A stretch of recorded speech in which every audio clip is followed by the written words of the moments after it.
Good morning, good afternoon, good evening. Welcome back to yet another live stream. It's Monday evening, 4:37, and today we have got a lot of topics, but we are not going to do anything. We are just going to touch a very simple topic is how to begin your week after a week off or after a break.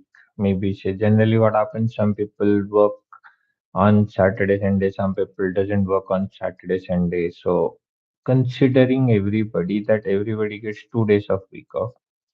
So when you're a working professional and you work for 5 days a week, irrespective of different shift, because different shift has got different toll on your body. Some people work in the night and all. And then all of a sudden you have 2 days of break and then you don't feel like touching your laptop, you're not opening anything, you're not reaching out to anybody and all. But then what happens? One day of your week off goes on resting because you want to rest, you want to recover from the whole week of stress and all that. So half day or full day gone in that.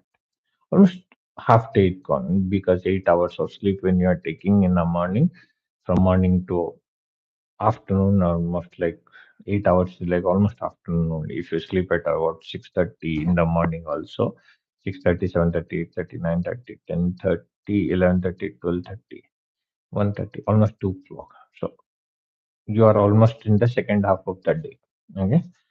Then when you get up, your body is completely recovered, you have slept enough. But then what happens? You start working something, you don't get that motivation.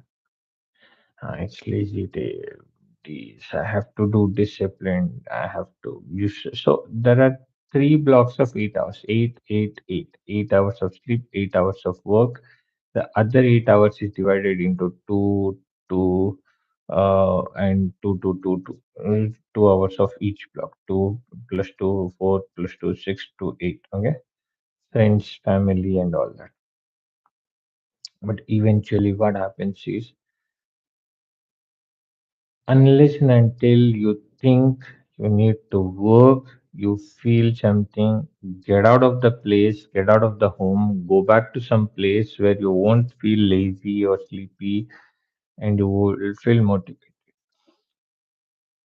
As soon as you get up, have a glass of water, warm water, along with you. That will give you one break to make yourself ready that you can fight, you can go for it, and you can uh, recharge your body. You can start your body because, like everything needed fuel, water is a fuel for your body after 8 hours of sleep. Then, from that time, because your half day is already gone and night is approaching. So, again, what mind says, hello, today you are in break. Don't put stress on your body. Sleep. Then you start watching your phone. You start watching your stuff. And then you again lose time. Then you do 5 minutes of work or 10 minutes of work or 20 minutes of work and then say, I'll take a 10-minute break. And then you go for a break. Eventually, what happens? 10 minutes of break turns into 2 hours of break. And then you say, let me have a nap because you're lying down on the bed. Okay, let me have a nap. You took a nap. Gone again. You slept. Got up. Oh, it's early morning. Oh shit, it's early morning. I haven't got anything. So that is again a big problem. Early morning, got up, this, that, everything, and then it's a problem. Obviously, it's a problem. But how do you solve that problem? That is important. How do you solve that problem is important. So the motivation behind doing something is you have to keep a purpose active. What is a purpose? A purpose is something that you want to achieve, something that you want to do, something that you want to make sure it happens. See, the purpose right now was to make a video. It is 6:30, 4:30. So in an hour, I have to leave for the office. So what I did, even though Saturday and Sunday I could have done a lot of videos. Saturday went like that. until 6 evening. I was there. Then I went to temple, finished this one, that one, other things and all. So only 10 minutes or 15 minutes I would have worked. Sunday gone like that. Nothing could happen. Lazy, lazy, lazy. But what I realized is I am losing purpose on the weekends. So I have to be more proactive in terms of understanding what is my purpose. I know my purpose. I know my goal. I know my dreams. I know what I need to do in order to achieve it. But why I'm not able to do is only and only because things which I need to do I am not doing, and that is causing a problem. See, I have written a very nice quote, progress over perfection, but I am not able to understand. See, you have to love the progress. You cannot be perfect everything. Okay, I don't want to be a perfect person. Honestly speaking, I don't want to be a perfect person. I don't want to be in the zone of perfectionism because perfectionism is a disease. Anybody who says, I want to be perfect, no, it's a disease. Once you get affected with perfection, you cannot experiment anything. Okay. And second thing, if you love the progress, if you love the process and progress, the 2P, that will give you a lot benefit because progress is always better than perfectionism. Why? Because progress will never let you stop learning, stop doing, stop finding new ways of doing new things and all. And progress always brings growth.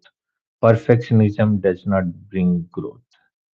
Perfectionism only brings growth when you are totally capable of delivering.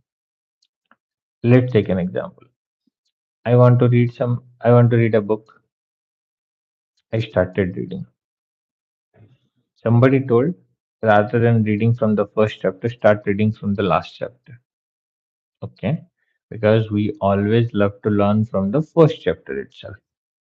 We run the index, we read about the one, and straight away we go to the chapter, we see what is there, and then we read the chapter. Without even understanding, the book which I am reading is written by someone. What made him to write that book, and why am I reading that book? Does anybody recommend it? No. Did I find anywhere? Yes. So I saw somewhere online, nobody recommended me, but I say, hey, this book is telling something. I love to read this one. You picked up the book, you brought it. Okay, now you are reading. Ideal scenarios, go from first chapter, or somebody will go and selective chapter and will read and then will pause it. And but people say one book a week, 52 books a year, I want to study. So somewhere you have to start. You cannot say I need to have a perfect, cozy reading corner, a cup of coffee, glass of water, and all my stuff. It will be there, and then I will start reading. No, that is perfectionism. Which means you're telling you need to have a nice clean table, so many stuffs, clean, assigned, and all. One glass of water, your charger. These are all distractions. Reading itself is a pleasure. Reading itself is a joy. You want to read, you just have to have a book. You just have to have a purpose. Purpose is reading. Book is the object. You are the entity who is performing or who is the owner of that progress. So you read the book, maybe one chapter, two chapter, three chapter, whatever it is. You read, make your points, whatever you have understood, and then close it. You are not worried whether there's a glass of water is there or not, there's a cup of coffee is there or not. Should I read this? Should I read that? No. It's just rejuvenation. So that purpose is basically what? Monday, okay, work day, get ready, eat something, go back. That's it. That's it. That's the purpose. The purpose at this moment is get ready, go back to the work, finish your work, you get some time, read something, come back. And then, as usual, if you're spending some time, eat something, read for 1 2 hours, eat something, read for 1 2 hours, and then take a nap, maybe 5 6 hours, sleep, get up, do some work, finish. They end.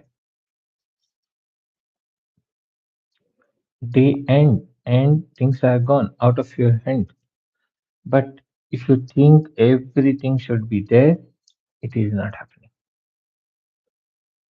And that's what one thing none of us remember is always having a purpose is important. Every day should have a purpose.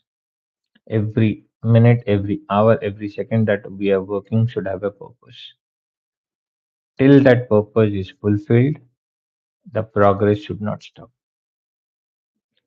In between these two, purpose and progress, if the third P enters, that is perfection, then everything gets derailed.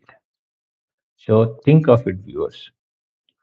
Love the process and the progress and get to your goal. You need to have one goal, you need to have one progress, and you need to have one process. Process for executing the goal, progress is to track your goal, how much is completed and all. Okay. Once you reach to a milestone, celebrate. Celebration doesn't mean you call 20 different people and celebrate. You can celebrate with yourself also. Reward yourself a glass of water. Reward yourself a patting on the back. Okay, I've done something, reached something. That's important. That's all in this vlog. I thought it will be 5 6 minutes, but yeah, because it was a Monday and we were starting, so I thought why not I do a live stream. So as said, it will be like as usual raw. You see the camera. I am just recording through my webcam and just want this wireless open ear headphone, which I generally use in my office also and here also. So I hope you would have loved this vlog. If you loved it, so do hit that subscribe button and press the bell icon and like the video. Put down your comments and no comments are restricted, no messages are blocked or anything. So just a request: don't abuse. In the end of the video, don't write anybody. If anybody has commented, don't write any derogatory statements. But whether there is one subscriber, whether there is four subscriber, whether there are one people, whether there are four people, this channel will still make the videos and post it unless and until we get it, because it's not about getting millions of subscribers, it's not about getting that, but it's making sure that every video, every message that we post has got an impact on people's life and people understand what it is we are trying to do. So a lot of videos are there. I thought of recording today and scheduling, but could not get it. So maybe in the night or morning, I will do one more stream or maybe one more video. So till then, thank you very much. See you on the next vlog. Bye bye.